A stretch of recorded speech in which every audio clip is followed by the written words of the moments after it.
Yes sir, what is going on YouTube? It is your boy Dguy, aka Don Squally, and today we are back here with my boy Justin's 2015 Mitsubishi Lancer. Today we're going to be installing some eibach sportline lowering springs on this car. Should be a relatively easy job, but you never know what you're going to run into on projects like this. So what we're going to do is jack up the front. We're going to do the front springs first. We're going to get this tire off, have a look at everything. I'm going to show you guys the step-by-step process. And yeah, looking forward to it. I'm going to drop his Instagram down in the description here. You guys can follow him, check him out if you want.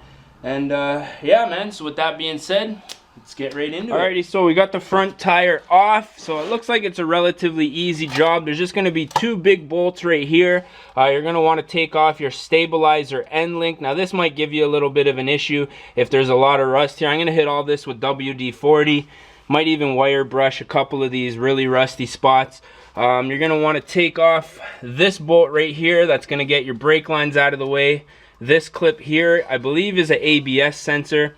Be careful with that. That just unclips. It's just plastic here and slides off. And then up at the top, you're going to have three bolts right here. And then your whole spring and strut assembly should just slide out. You might have to push this down a little bit. I'll show you guys that once we get there. But yeah, I'm going to go ahead, start loosening up some of these bolts. We're going to get started on this job. Alrighty, so an issue that you guys might run into here is this end link bolt. Now I've seen online some guys actually have to cut this off because in here the bolt's just rusted solid. We got lucky on this one. I hit it with some WD-40, took a wire wheel and just kind of cleaned it up, and I was actually able to loosen this nut and get the actual end link end held in place by this Allen key. So we're looking good there. Everything else is loosened up just by hand. So I'm going to go ahead, take this end link off, and then I'm going to go ahead, unbolt the bottom, and then we're going to move up to the top. Alrighty, so driver's side front strut is off. Kind of did the same thing here where I just used a wire wheel, get as much of that rust and corrosion off there as I possibly could. So now what I'm going to do is use a couple of spring compressors here. We're going to have to compress this just a little bit. That's going to take the pressure off of this top hat. I would recommend getting spring compressors because it's kind of dangerous taking these apart without them. And then what we're going to do is just loosen up this bolt, and hopefully the top hat comes off relatively easy. Now if it doesn't, you might have to use some vice grips and clamp up here.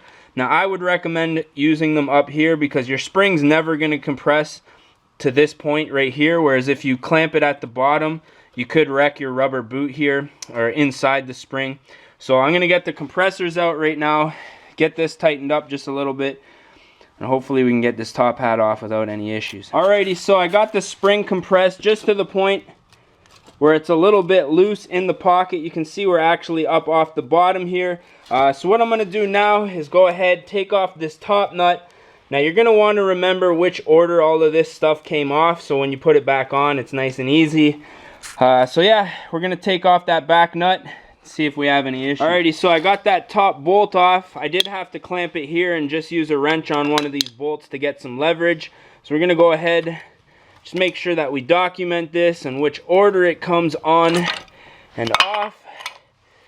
That's actually it right there. So what I'm going to do now is remove this spring, take off these spring compressors, and we should be ready to install the lowering springs. Alright, so stock spring is out. We've got the eibach Sportline right here. So I'm going to go ahead and slide this on. I'm not sure if I'm going to need to use the spring compressor on this because it looks like the spring is actually a little bit smaller.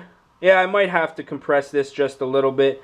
So I am going to throw the spring compressors on there, compress this whole thing. We're going to slide this on here, put our top hat and our mounting plate back on, and then this should be ready to go on the car. So I'm pretty happy. So far, it's going pretty smooth. Alright, driver's side lowering spring is in. I did have to compress this just a little bit in order to get the top hat on, but we're good to go.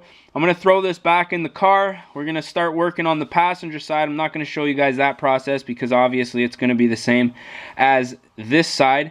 And then once we get to the back, I'm going to fire up the camera and we'll take care of it. Okay, so one issue you might run into is I accidentally broke this bolt off here. It was a little bit rusted. I think I might have over-tightened it, but luckily I have a welder, so I just welded another nut on there. And that's going to be for your brake bracket to hold that in place. All right, passenger side is in.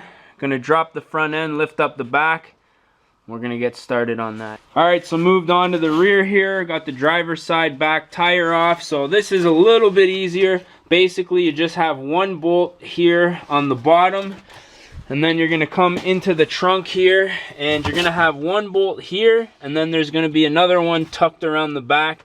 These ones look like they're obviously inside the car, so they're not gonna be too rusty. So this process should be quite a bit easier than the front. Alrighty, so I got the first back spring out, and I actually ended up having to remove this bolt down here for this control arm, just so I could move it out of the way enough to get the bottom of the spring out.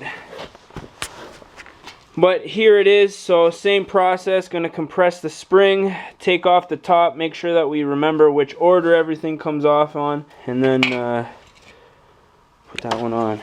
Alright, ended up getting the top nut off. Had to put a set of vice grips on the end just to be able to get the nut off. So I'm just making sure that everything comes off the way that it needs to go back on. So it looks like the cup, then a washer underneath it, and then that's the top washer right there. Alrighty, so we just finished up with the lowering springs on this Mitsubishi Lancer. Everything, to be honest, went really smooth. This car's so new that not a lot of the bolts were rusted.